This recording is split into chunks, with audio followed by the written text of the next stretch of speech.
அவனை போட்டு தள்ள அவனே ஒரு ஆளை செட் பண்ணுறான். அதுதான் ஐ ஹையர்ட் அ கான்ட்ராக்ட் கில்லர். கதை என்னன்னா, ஹென்றி வாட்டர் ஒர்க்ஸ் கம்பெனியில் 15 வருஷமா வேலை செஞ்சுட்டு இருக்காரு. இவரை சில பல காரணங்களால வேலையை விட்டு தூக்கிடுறானுங்க. இதனால நொந்து போகிற ஹென்றி சூசைட் பண்ணிக்கலாம்னு நினைக்கிறாரு. ஆனால் அந்த முயற்சி ஃபெயிலியரில் முடியுது. இதனால ஒரு கான்ட்ராக்ட் கில்லரை ஹையர் பண்ணி விடுறாரு.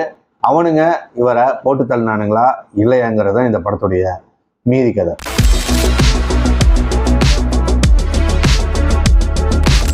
இந்த ஒன் லைனே ஒரு சரியான பிளாக் காமெடி. இது ஐடியாவை யோசிச்சு இதை படமாக எடுக்கணும்னு நினச்சதுக்கே டைரக்டரை பாராட்டணும். அவர் தான் வந்துட்டு அக்கி கரோமஸ்கிங் ஒரு டைரக்டரு. இவர் யாருன்னா ரீசெண்டாக வந்து ஃபாலன் லீவ்ஸ்னு ஒரு அட்டகாசமான படத்தை கொடுத்தாரு. தாஸ்தாவஸ்கியோட கிரைம் அண்ட் பனிஷ்மெண்ட்டுங்கிற படத்தையும் எடுத்திருக்காரு.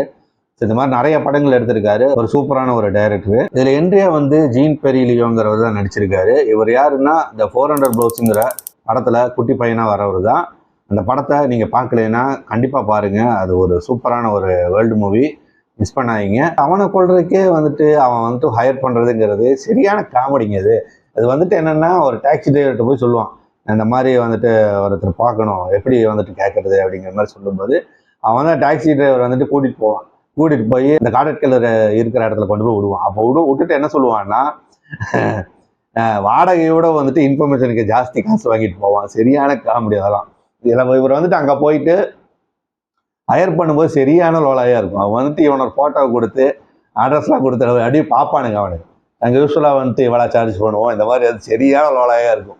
அப்போ வந்துட்டு அவன் சொல்லுவான், அந்த கில்லர் வந்துட்டு சொல்லுவான், நீயே சூசைட் பண்ணிக்கூடாது, காசை சேவ் ஆகும்லன்னுவான். இதெல்லாம் பயங்கரமான பிளாக் காமெடியாக இருக்குது. சரியான லோலாய் இதெல்லாம். ஏடா செத்ததுக்கப்புறம் காசை வச்சு என்னடா பண்ண போகிறேங்கிற மாதிரி சரியான லோலாய். இந்த மாதிரி படத்தில் நிறையா டைலாக்ஸ் இருக்குது. அவ்வளோ ஜாலியாக இருந்துச்சு இந்த படம் பார்க்கும்போது. ரொம்ப ஒரு சின்ன படம் தான் இது. பெருசாலாம் வந்துட்டு 1.5 மணி நேரம் கூடி ஓடாது, அதுக்கும் கம்மியாக தான் ஓடுது. அவ்வளோ ஜாலியாக இருந்துச்சு. ஜாலியாக பார்க்கலாம் இந்த படம். அந்த மாதிரி தான் இருக்குது. அதே போக வந்துட்டு தம்மு டாக்டர் முதற்கொண்டு எல்லாருமே தம்மு கைகளாகவே இருக்கிறானுங்க. இந்த கல்ச்சர் அப்போ வந்துட்டு அப்படி தான் இருந்திருக்கு. அதை தான் காமிச்சிருக்காங்க. இதில் என்ன ஆகும்னா, போயிட்டு வந்துட்டு அவரெல்லாம் வந்துட்டு கொள்றதுக்கெல்லாம் ஆளை ரெடி பண்ணிட்டு வீட்டுக்கெல்லாம் வந்ததுக்கப்புறம் ஒரு பொண்ணை பார்த்து இவருக்கு வந்துட்டு அப்படியே லைஃப் மறுபடியும் வாழலாம் அப்படிங்கிற மாதிரி மைண்டு சேஞ்ச் ஆகிடும். அதில் தான் வந்துட்டு ட்விஸ்ட் ஆகுறது. இவர் வந்ததுக்கப்புறம் பார்த்தா மைண்ட் சேஞ்ச் ஆனவனே அவனுக்கு ஆளை ரெடி பண்ணிடுவானுங்க. அவன் வந்துட்டு இவரை கொள்றதுக்காக வந்துடுவான். கொள்றதுக்கெல்லாம் வரும்போது ஒரு பயந்து ஓடுவார். அதெல்லாம் வந்துட்டு சரி காமெடியாக இருந்துச்சு. நல்லா குபீர் தான். அதெல்லாம் செம்மலோலையாக இருக்கும். இது அந்த மாதிரி தான் போச்சு. நிறைய காமெடி சீன்ஸ் வந்து எனக்கு நல்லாவே ஒர்க் அவுட் ஆகிடுச்சு. ஏன்னா இது வந்து ஒரு பிளாக் காமெடிங்கிறதுனால இது எத்தனை பேருக்கு பிடிக்குன்னு தெரியல. ஆனால் பிளாக் காமெடி பார்க்குறவங்க நிறைய பேர் இருப்பீங்க.